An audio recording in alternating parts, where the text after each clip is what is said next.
Can hormones kill your marriage? And I don't just mean the lady ones. Look, this post is controversial, but I'm Guy Ardito, relationship expert, and today I'm going to talk about hormones and how they can be ruining your marriage. So, what do I mean by that? Well, do you and your partner try to be modern, equal partners, but somehow you feel unsatisfied or even you're growing apart? Is he helping out with cleaning and cooking and the kids like he should, right? And are you kind of helping taking care of the cars and doing yard work and researching investment plans? Well, there's nothing wrong with that. But, are you still sometimes even sniping at each other? Is your sex life less than great?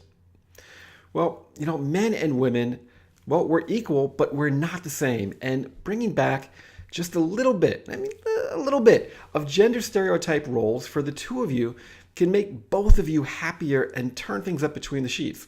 Look, here's some truth. Some seriously, and I mean really interesting research, like medical grade, has been showing that men and women really are different at a psychogenetic level in some crucial ways, namely how we're fulfilled, how we react to stress, and how we get back to normal after we are stressed.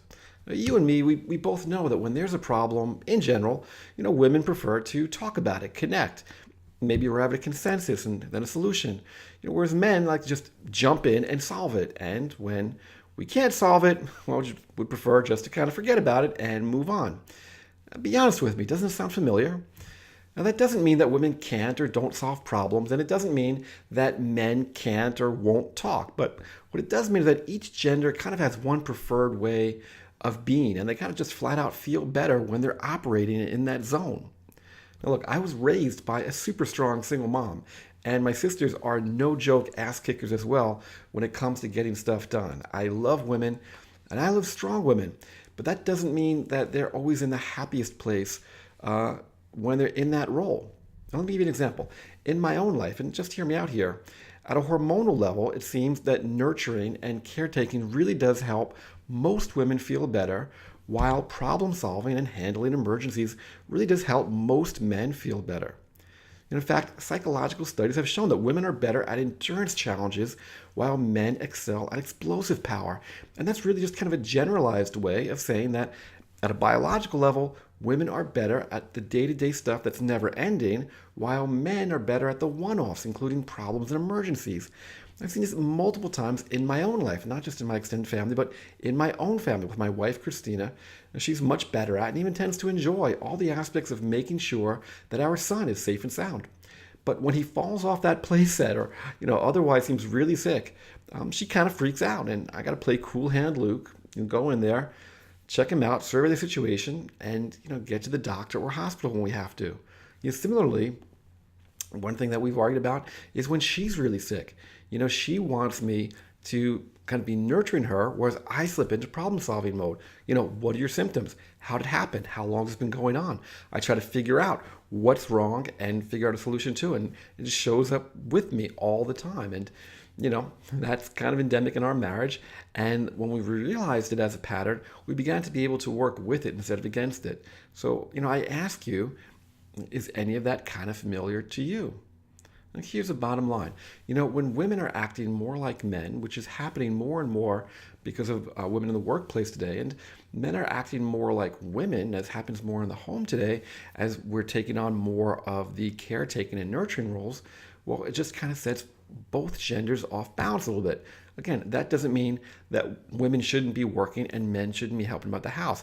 But it does mean that we've got to take special steps to kind of make sure we're taking care of our respective gender needs. And when our inner polarities get shifted, well, we feel unfulfilled and frankly less attracted to each other. Now, here's how you fix it. Women, and granted, I'm going to be short here, right? And in my programs online, I go into a lot more detail, but this is very useful for you. Women, when you are at home with your man, really step into your feminine and dance with your man by being in your emotions and trade off nurturing him for letting and having him help you. Men, when you're home with your women, you've really got to step into your masculine. You have got to be a rock for your lady, as well as your kids if you have them. You've got to be her hero by fixing that leak, cleaning the roof, trapping and disposing of any vermin that are in the home, spiders, mice, things like that. Look, I know this can sound a little regressive, maybe even a little simple, a little silly, but the simple truth is that it's flat out just true, right? The key point is to respect your differences by embracing your differences so that you can feel the differences between the two of you and be attracted to each other's strengths. So if one or both of you are feeling kind of chronically stressed, frustrated, unfulfilled, and or less attracted to each other, well, just step back and see if your relationship could stand a little injection of masculine and feminine distinction. That's it for today.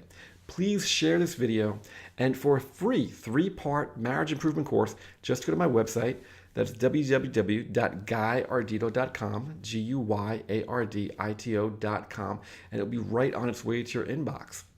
Until next time, remember, life is short. Live in love.